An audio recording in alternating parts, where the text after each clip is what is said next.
السيد النهار الاول جا حتى التلفازه ما زقل حتى راديو ما زقل، دابا ما بقيناش كنشوفوا. فين هو البدراوي؟ هذا الرئيس اللي فرحتو به ودرتو به والبلا بلا ودرتو غيدير وفعلوا حكا، السيد خسر علينا رونج كراها وجا كيطلقها عنا حنايا. ما كاينش شي رئيس في الراجا ونتحدى شي واحد يقول عكس هادشي اللي كنقولوا، الحجه والدليل والبرهان. ما كاينش شي رئيس جا للراجا ولقى لي سبيس ولقى الفلوس اللي لقى البدراوي.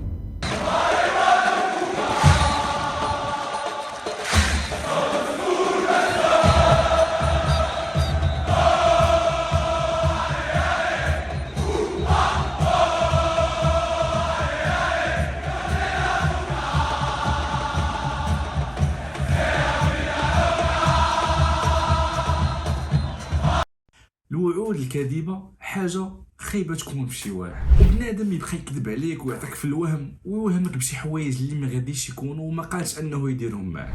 هادو حوايج بطبيعه الحال كيضروا في الخاطر، وفي نفس الوقت هادو حوايج ما كيطولوش بزاف. كتجي واحد الوقيته كلشي كيتفرج. عزيز البدراوي هادشي اللي دار مع الجمهور ديال الرجاء، كسب الثقه ديالهم وبقى كيعطيهم الوهم والكذوب، وبطبيعه الحال كلهم تيقوه نظرا للوضعيه اللي كان فيها الفريق ديال الرجاء البيضاوي. كيفاش البدراوي كذب على الجمهور المغربي عامه وعلى الجمهور الرجاوي خاصه، وعطاهم وهم وبيعهم العجل كيف كنقولوا، وبقى يكذب عليهم. ودابا مشى طفى تليفونه وقرر انه يستقل في الاخر ديال هذا الشهر. شنو الوضعيه الحاليه لفريق الرجاء البيضاوي وشنو هي الوضعيه الماليه حاليا للنادي الرجاء البيضاوي؟ شكون هو الرئيس المحتمل اللي غادي يشد الدراجه من بعد الاستقاله ديال عزيز البدراوي؟ اشياء كثيره غنعرفوها جميع في هذا الفيديو. اول حاجه، عارف راسي غبرت عليكم بزاف، ولكن هادشي راجع لظروف صحيه الحمد لله على كل حال. شكرا بزاف على الميساجات ديالكم والرسائل اللي كانوا كيوصلوني فين غبرت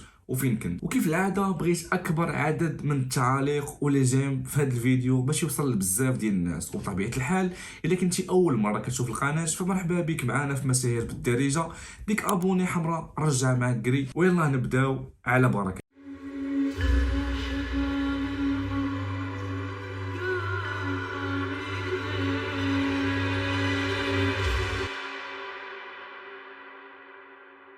ل 16 يونيو 2022 عزيز البدراوي غادي يولي رئيس للنادي الرجاء العالمي، وهذا الشيء بالاجماع ديال جميع المنخرطين ديال النادي الرجاء البيضاوي.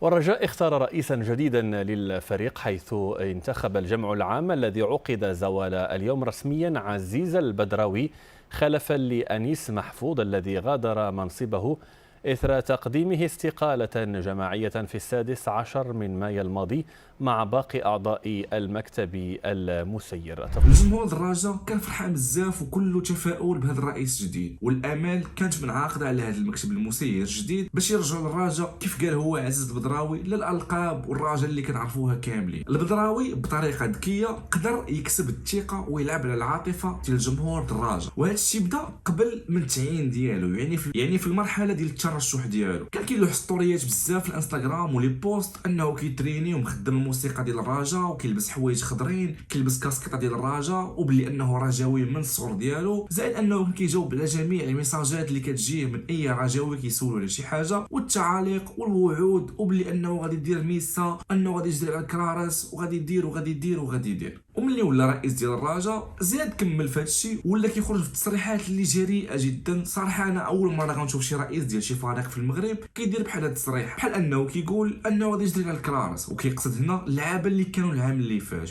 وهذه صراحه حاجه لا تبت بالاحترافيه بصله. فبالرغم من انه اللعابه مثلا كانوا فعلا انهم كرارس، فانت كرئيس ديال نادي كبير بحال الرجاء خاصك تكون احترافي ودبلوماسي في التصريحات ديالك. ولكن فملي كتكون باغي تكسب الثقه ديال شي واحد فراسي نورمال انك تهضر بهذه اللغه وتقول بحال هاد التصاريح، وانه غادي يدير ميسا وغادي يجمع الالقاب كاملين، البطوله، العصبه، كاس العرش، كاس السوبر، وباللي غادي يبنى الصحافه ديال شوف تيفي اللي سماها هو شوف خيخي، وزيد وزيد. الجمهور هنا بطبيعه الحال تاق فيه وعطاه الدعم الكلي. وفي البدايه ديال الموسم ولينا كل ساعه كنسمعوا ان فريق الرجاء البيضاوي تعاقد مع لاعب جديد، اسماء ديال اللاعبين اللي سبق وعرفهم الجمهور المغربي، واسماء اللي الصراحه عمر شي واحد ما عرف. هادشي غادي يقسم الراي العام الرجاوي لجوج ديال الاقسام، بين مؤيد ومتفائل وبين معارض ومتشائم. في الانطلاقه ديال هذا الموسم 2022 2023 الرجاء دخل كينافس على 3 ديال الواجهات: البطوله الوطنيه، عصبه الابطال، وكاس العرش. والبدايه ديال هذا الموسم كان صراحه بدايه عاديه مقارنه بشنو كان كيقول البدراوي بانه غادي يدير وغادي يدير وغادي يدير. صراحه ولا نهار بعد نهار او لا شهر مورا شهر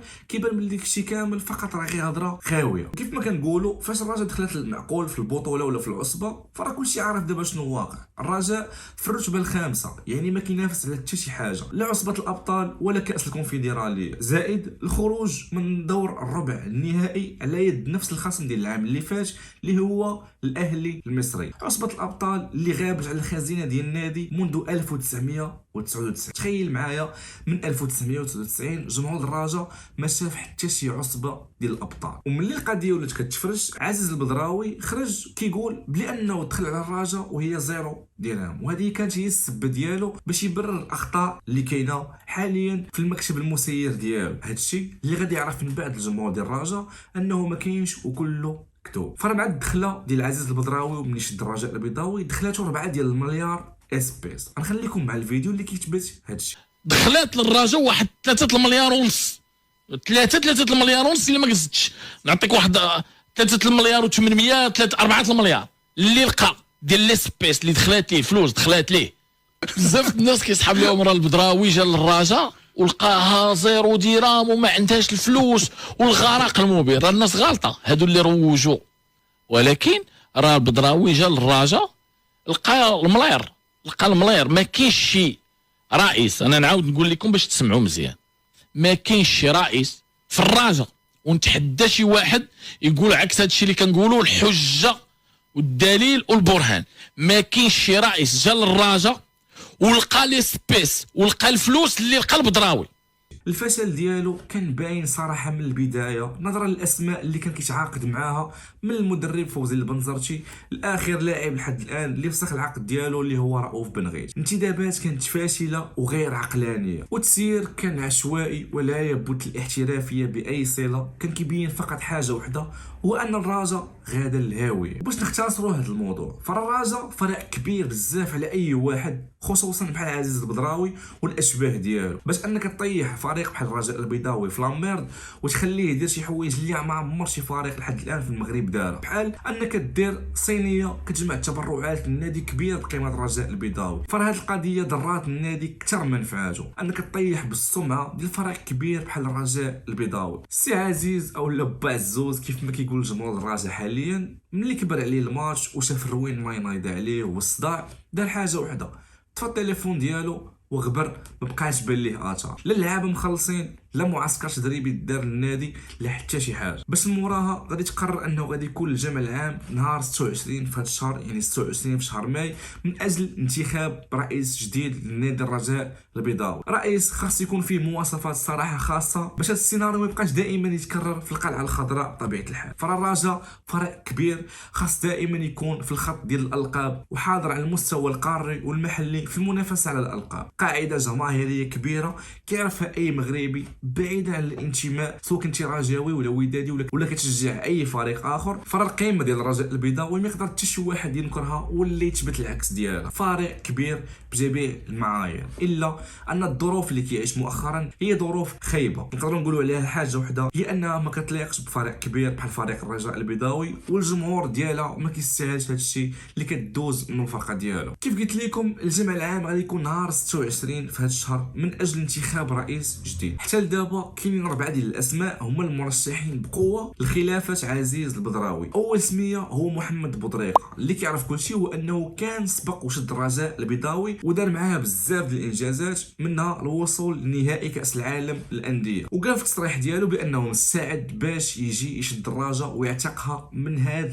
الغرق اللي هي فيه دابا. والاسم الثاني سعيد حسبان، اللي حتى هو سبق وشد الرجاء. بطبيعه الحال كلشي يعرف الحقبه ديال سعيد حسبان شنو كان داز فيها من مشاكل واحداث مأساويه عشناها في الحقبه ديال سعيد حسبان مع الرجاء. والاسم الجديد اللي مازال ما معروفش في الوسط الرياضي هو محمد الحوراني، رجل اعمال مغربي. والاسم الرابع هو المنفلوطي. حتى لهنا غادي يكون الفيديو ديالنا سالا. بغيت كلشي يشاركني الراي ديالو في التعاليق، وما تنساش ديك ابوني اللي كانت حمراء رجعها كري. تهلا.